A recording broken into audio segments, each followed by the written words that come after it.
Sa bilang bahay mga kapangit, ang lakas na ng ulan. Oh my G. Ba namang ulan to, di ba ubos-ubos? Ang gulo! Ay! Ay, ineng! Ala, labas ang cellphone ko. Astig ah. Pangit, isang kilong harina and siyempre, isang supot na biking and dalawang itlog yung nilagay namin dito. So yung mga kapangit, dahil tag-ulan talaga. So yun mga kapangit, i-shake-shake na natin yung ating hot cake, pancake, hot cake. Dahil masarap na merenda sa tag-ulan. Alright, so yan, durog na siya. Imikos-mikos mo insan. Imikos-mikos. Ay, so yung mga kapangit, ay! Hindi marunong. Yeah. Parang itlog na pinirito. Parang masarap yung buya. Sarap ito, boy. Parang itlog na pinirito yung gawa ni Joe Padam. Hey, walang kalibutan. Magluto ng hot cake. Ay, akoy. So, mga kapangit, kaya dito tayo nagluto kasi nga sa bahay, umuulan, tsaka dito tumutulo yung bubong natin doon sa dirty kitchen natin. Dito sa pinapagawa na bahay natin ko. Kaya pasensya na po sa mga kalat-kalat dyan. Yan. Siyempre, tulog na to? Pwede na to? Tulog ka? Mga kapangit, wala ka naman talaga marunong kasi dito pa daw ng hotcake ka. Yan, hindi pa patulog lang tayo. Pwede na siguro to, sunog-sunog na. Yung mga kapangit, Parang sa isang labot na to? Bayo? yan. Yan na? Pwede na to? Yan mga kapangit, laban na to? Pwede na? Kasi mga kapatid, hindi ko talaga alam magluto ng hotcake ng ganito. Tuloy na natin. Yan. Yan, may konti. Diyos ko, my God, parang piniritong itlog na durog-durog. Ipapatikin mo din mga kapatid. Anong lasa boy? Tikman mo boy. Kakasarap. Uy! Mukhang masarap lang kumatabang. Lahat talaga oh. Sakto lang. Mga kapangit. Yung timpla ko, Diyos ko, napakatabang. Ay, walang lasa. Diyos mio marimar. Wala talagang kalibutan si Joe Padam magluto ng hotcake. So yung mga kapangit, nadagdagan natin ang asukal kasi sobrang tabang talaga. So yun mga kapangit, pasensya na sa mukha kong bulok. Diyos ko po, my God. Dagdagan natin ang asukal dahil napakatabang. Woo! Marigat, tigas toy na eh. Kena ko? Yan, natin asukal. Sige boy. Yan. Imikos-mikos natin insan. Imikos-mikos ba natin? Imikos-mikos natin. Imikos-mikos natin. Lagyan natin ang asukal. My God, napakatabang ng hindi marunong okay lang yan. Hindi marunong magtimpla. So mga pangit ko, kung ano yung nakikita nyo, design dito sa loob ng bahay na to, hindi pa tapos yung bahay natin na pinapagawa. Baka naman. Lang. Mga kapangit. So yun, dahil hindi pa nga tapos, maraming mga nakasabit-sabit. And siyempre, alam nyo naman, tag-ulan. Kaya sampayan muna natin ito pag samantagal, itong loob nila. Kaya kung naglalaba, dito magsampay. Dito yung maghalo. Tiyan kararan, tiyan, tiyan. Sunog na yung kawali natin. Sunog na! Pangit. Wala akong masabi sa mukha ko. Napaka-agad ko ngayong araw na to. Kaya siyempre mga pangit, tinikman ni ate ko, siyempre tatanungin natin siya kung ano, kung ilang percent yung niluto nating hotcake. Tinikman niya na, dapat mamaya pa yan eh. Oh. Ilang percent sa'yo, te? Ano siya? 50% lang? Ilan? 50. Grabe ka magbigay ah, 50? 10% lang ang sabi ko. Joke lang. Sa 50? 200%! Oh, yan! Bullshit na to. Masarap, matabang, matamis, sakto lang. Kanina matabang ngayon, okay na. Kaya mga bakit, dinagdan ko ng asukal. Pagka yung unang luto, Diyos ko, walang lasa. Walang kanamil-namil ng luto. So yan, pasensya na yun sa mga kalat-kat na nakikita nyo dyan, mga kapangit. So, yan, oh. yan, siyempre mga kapangit ko dito sa Palawan, ito yung kapatid kong babae, si Ate Aileen. Sa mga hindi nakakilala sa kanya, si Ate Aileen yung kapatid ko na nag-iisang babae dito sa Palawan. Tapos yung isa sa Isabela, si Ate Bing. Yung isa naman sa Manila, babae din si Ate Ems. Kaya yun, bali tatlo lang silang babae kasi ako, hap-hap ako, lalaki babae kasi ako. So yun mga kapangit, antayin natin maluto tong hotcake na matabang, na matamis, na hindi ko maintindihan. Ito lang pwede mo hindi ko maintindihan yung lasa ng pagtimpla namin. Basta tinawag na hot cake. Alright, so let's go. Pangit, tignan nyo, may paamon pa sa likod. Para ng itlog na ginisa. Hot cake. Pangit, siya ate ko naman yung nagluto. Napagod tayo magyuko-yuko din na. Iba tayo matangga na. Yan. Ganyan lang. Ne, grabe na may mantika mo ne, para di makaluto yan eh. Ay, luto yan sila. Kailangan maraming mantika yan. Ay, ganun ba yun? Malay ko ba magluto? Basta ako nagluluto ng hot cake. Kaya mga pangit. Ano ito? Pinyaram o... Walang mga kalibutan. Ako taga mga kapit, first time ko magluto ng first time ko magluto ng hot cake. Hindi ako marunong taga magluto nito. Nagpaturo lang ako. Tapos yung mga niluto namin, hindi siya perfect talaga yung paggagawa. Sobra-sobra. Ang importante na maluto, may lasa, makain, siyempre, di ba? Sunog natin. Wala, yan ko yung susunog na ang apin natin. Wala nga, apoy nga yata. Paypayan ko. Wag, bali pa rin ako. Mga pangit. Medyo magulo-gulo pa ito sa bahay nila ate kasi hindi pa tapos yung kanilang bahay. So, yan, ito pala yung nasisimulan. Daming sinampay! Pasensya na kayo sa mukha ko, haggard! Diyos mo yung marimar, dito yung puto! Ay, ayaw ko talaga. Sakto lang. Marami pa yan. Ayan o. Wala na dyan. Ayan, siyempre mga kapangit, kuha tayo ng uling. Kasi yung uling is ubos na. So, yun mga kapangit.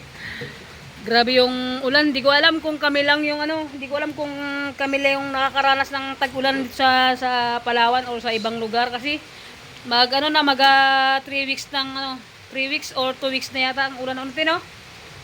Ulan diba 2 weeks na yata mga kapatid, sobra 2 weeks na. Na ulan ng ulan, talagang hindi ka makalabas dahil sobrang madulas yung daanan, maulan. And sa dagat naman, punta kami ng dagat kanina.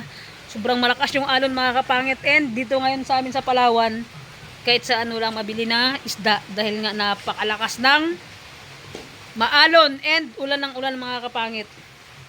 Kaya dito wala kang makikita ang isda. Ang mabibili mo dito, karning manok, karning biyok, karning anwang, karning baka. Ay, ayaw ko! Bahala kayo mga kapangit, kung di yun naintindihan yung sinabi ko, bahala kayo, comment down below kung ano yung biyok, kung ano yung anwang, bahala lang kayo. Mga kapangit, yung ating naluto na hotcake, anak ng teteng. Mukhang hotcake na rin siya. Ito yung mukhang hotcake na niluto ni Ate Aileen yan. Ito yung mukhang stress. ito yung mga niluto ko. Yan. Sunog, tabi-tabingi. Wala, tabingi yung mukha eh. Mukhang pagod. Mukhang stress. Yan, yung makapal, manipis. Ito na. Ito pang isa. Tingnan yung mga pangit. Malinis naman yung kamay ko. Yan. Wing! Ito pa. Yan mga, ay nako, Diyo Padam, hindi ka pa pwedeng mag-asawa ng dalawa. Hindi ka marunong. Diyos mo yung marimar. Bahat ang importante, hot cake. Yan, di ba? Mga kapangit. Try natin lutuin yung mga hindi natin naluluto para tignan natin kung kaya nating lutuin ba or yung timpla kung sakto lang katulad tong mga kapangit pagluto ko ng hot cake. Unang lagay, unang bitaw. Ano sabo? Ano manok? Unang bitaw, walang lasa. Dinagdagan ko ng asukal. Sobrang tamis. Binusan ko rin ang baking. Uy, nako, yun. Kumapal ang timbang hotcake. Ay, Diyos ko, my God. Di mo ko to, Diyo Padam. Wala kang kalibutan magluto ng hotcake. Basta't hotcake. O, diba? Nag-itsura ang hotcake. Umusok pa, oh. Oy, Oh. pahingi. Ini. Ano ba ikot ka ng ikot? Inanap ko yung bunga nga. Yan, mga pangit paypayan natin. Ito yung mga trabaho ng mga nitibo dito, magpaypay. Mga trabaho ng mga nitibo, magpaypay. Oh, hindi ah. Ako mga kapangit may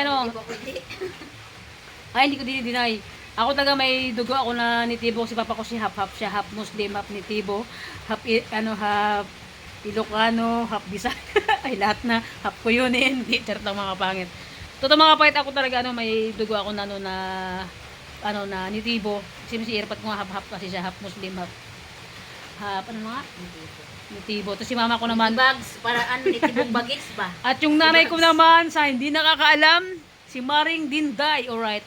Pure Bisaya siya mga kapangit. Kaya kami mga kapangit parang talagang mas nasunod kasi namin yung yung tradition ng ng Bisaya talaga. Doon yun yung sinunod namin kasi yung kay Irpat kasi doon kami nasanay kasi Kasi kapag yung airpot namin yung sinunod namin mga kapangit at sa yung sinunod namin talaga na kung ano yung tradition nila, hindi kami makakain ng biyok. Alam mo yung mga kapangit, hindi kami makakain ng biyok ba ng baboy mga kapangit. Dito sa salita, sa Palawan na baboy, ang tawag nila dito is, sa mga nitibo, ano, biyok. Ay ko sa Bisaya ano? Hindi ko alam eh. Bang ng peg. Baboy sa Bisaya, basta't baboy yun na yun. Dahil pang sinasabiente.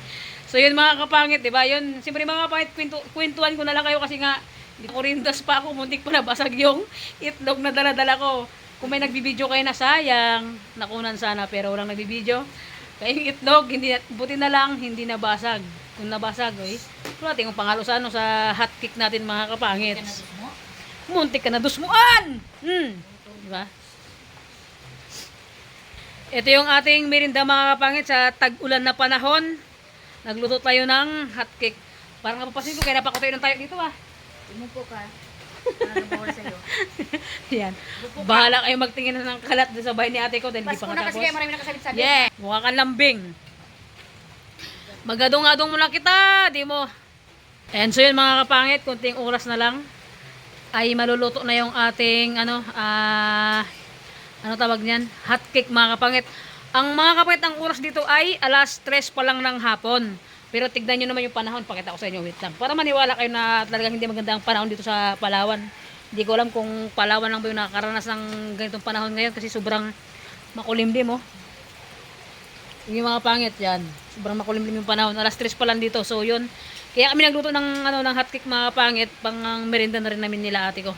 Saka dun sa kabilang bahay, kila Brian, kaya nagluto tayo ng hot cake mga kapangit. So, yun. Te, masakit yung bunga ko magsikat magkwento ka rin ng buhay mo, te. Pag vlogger, alangan manahimik ka lang. Mahirap kung No? vlogger No. kang vlogger kang apa. Gusto mo? Kapangit na rin yung sabi ni ate ko. Mahirap naman kung maging vlogger ka na apa. Ano ba yung apa sa Tagalog? Ay, sa ibang words. Pipi pala. Ay, pwede bang ganun pag naging vlogger ka na naging sikat ka na content creator? Paano? Action-action ka lang. Action na gano'n. Oy, mga kapangit baka ibas nyo ako. Di charot lang mga kapangit. Siyempre, yung mga ano natin, tawag natin, yung mga mga kapangit, yung mga kapwa natin na na may mga kapansanan na tao, siyempre, hindi natin sila pwedeng intremisin ba? Anong sa Tagalog yung kasi yung mga pangit, yung intremisin, kumbaga sa ng Bisaya yun intremisin. Huwag yung parang niloloko. Yun, wag. Ay, hindi. Iba yung niloloko. Ano yung intremis? Yung sa Tagalog niya? Hindi biro-biro. Yun, yung parang binibiro ba, parang niloloko-loko yun. Sa salita kasi namin yun, intremis. So, bukas may pista doon sa Limbasan, mag-intremis number kami. Imbis na number kami hindi. Intremis number. Woo! Baliw na naman tayo ngayong araw na to! Diyos ko po, demonyong ko to. Heto tayo sa huli. Diyo pa daw, kalma. Kumalma ka. Tumigil na yung ulan, ambon na lang. Kumalma ka, Diyo pa daw, umaambon na lang. Baka biglang lumakas yung ulan, tignan mo, mag-content ka ba ng hanggang part 10, sinasabi ko sa'yo, kung kay Queen Bee pa. Ay, pakak talaga, Bee, mag-content ako hanggang part 10. Gusto tayo magba ng balot para daw mag-content siya. And siyempre, shoutout kay Queen Bee. Miss you. Ay, di, charot lang. And siyempre mga kapangit ko, una po sa lahat, salamat po sa salamat po talaga sa lahat ng sumusuporta sa akin, and hindi ko na ipakita sa inyo kung paano magkain ng hotcake kasi alam nyo naman kung paano kumain ng hotcake, di ba?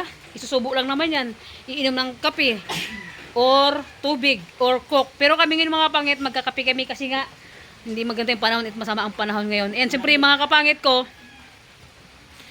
yan, unang-una po sa lahat, maraming salamat po sa lahat ng sumusuporta sa akin, sa lahat po na nagko-comment. Good comment man yan, or bad comment man yan, or mga basher man yan. Shout out sa inyo mga kapangit ko. And shout out po kay Ate Mitch, kay Ate Gina, kay Charmaine, kay Ate Yoni, kay Katrina Fame, kay Nix Persupon, And kay kay Ate Janet, Janet shout out po. And siyempre yung lagi nagpapa-shout out, and pasensya na talaga madam na lagi kita nakakalimutan. So yun mga kapangit, shout out kay kay Ma'am Mary Quit One, Mary Quit One. Shout out po sa iyo madam. God bless po always sa inyong lahat, and salamat po sa laging pagko-comment, sa mga good comment mo po. Salamat po sa laging panonood ng mga vlogs ko. And siyempre para po sa lahat ng viewers natin, sa lahat ng bagong ulitin natin masyado ka na ha. And maraming salamat po mga kapangit sa mga bagong pasok na subscriber natin mga kapangit. Kung malapit na tayo mag 8,000 subscriber, sobrang nagpapasalamat po talaga ako sa inyong lahat. Sa lahat ng mga bagong pasok na subscriber natin dyan, siyempre. And siyempre mga kapangit ko, shoutout sa family ko sa Isabela. Ingat kayo lagi dyan. And signal number 1 ata yung signal number 1 po ata yung ang bagyo dun sa kanila. Kila Ate Bing, ingat kayo dyan te. And kila Kuya Pads, kila Ate Joy, yung ate ko sa Manila, kay Ate MC, ingat kayo dyan. Always, God bless. Baka naman gusto nyo kaming kamustahin dito, anong lagay namin? Nagalagat na lang kami ng saging. Aray! Baka naman, gano'n ba yun? Ano? Babay ka na sa viewers, mukha kang yan na, babay ka na sa viewers natin. Una, kaya mo na yan. Ngawit na ako, parang awa mo na. So yun mga kapangit, kung bago ka pa lang sa aking YouTube channel, don't forget to Iwan. Aray! Aywan. Don't forget to subscribe mga kapangit. Tatanungin mo pa ako Maraming salamat po sa lahat ng sumusuporta ng mga kapangit. Grabe, sobrang saya ko po na Huwag ka masyadong masaya, baka may ang kapalit niyan iba, nako. Anong gusto mo Chill ka lang. Anong gusto mo mangyari, mag-vlog ako na kasi mangot ako? Hindi ba? Kasi may iba yung pali yung tuwain saya, minsan may kapalit. Pero totoo yung mga kapangit, naniniwala ko din kapag sobrang saya, minsan yung kapalit sobrang lungkot. Pero naman sana ngayon, darating na yung, nagpaalam na ako sa vlog eh. Yung anong right time? Darating na yung sana dumating na sa atin yung tamang tao mga kapangit para sa akin. And siyempre, yung pang... May dumating na, inisnap mo lang. Tawag ni... wala. Uy, igigil mong bulbul ko ha. May mga pahit kapag ang gulo kasi ng ate ko, yung utak ko tuloy gumaganon. Kapag dumating na yung tamang tao para sa atin mga kapangit, sana ngayong December or next year or next month or next week or sa sunod pa na taon mga kapangit, mag-aantay ako sana dumating na yung tamang tao para sa akin. And makasama natin ang pang lifetime mga kapangit. Padam. Si Imaw. Ano ba naman yung padam ka? Break up mo pa lang. Yun agad inisip mo. Hindi mga kapangit kasi lahat naman talaga tayo. Darating tayo sa ganun na dumating yung tamang tao sa atin. And sana dumating na sa akin yun na makasama din na panghabang buhay na. Padam, mahaba na ng vlog mo. So yun mga kapangit, bye-bye na. So, see you next vlog ulit mga kapangit ko. I love you so much and God bless always po sa inyong lahat kung nasan man pagod. And kung nasan man kayo sa mundo ng ginagalawan natin mga kapangit, ingat po kayo lagi sa mga OFW natin sa ibang bansa. Malapit na ang bagong taon. Bagong taon na pa December. Malapit na mga kapangit, malapit ng December and bare months na tayo ngayon. And siyempre sa mga viewers, sa mga OFW natin, ingat kayo lagi and kita-kits sa December, baka naman. So mga kapatid, bye-bye na. So yun yung pag natin. Wait lang. Yung mga kapatid, ito pa yung aming naluto. Siyempre, hindi ko na ipapakita yung kasi imimerinda namin ito mga kapangit. Kasi tag-ulan, di ba? Sabi ko nga kanina, paulit-ulit ka. So yun, ito yung aming naluto na and hindi pa tapos namin luto yung mga kapangit. So yun, bye-bye na mga kapatid and kasi mga kapatid, kung bakit na ako nagpapaalam, palubat yung cellphone ko mga kapangit, parang awa nyo na. So yun na nga, bye-bye mga kapatid, palubat yung po natin and brand out na naman dito sa Barangay Ipilan. Diyos ko, yung paliko dyan, my God, parang awa nyo na.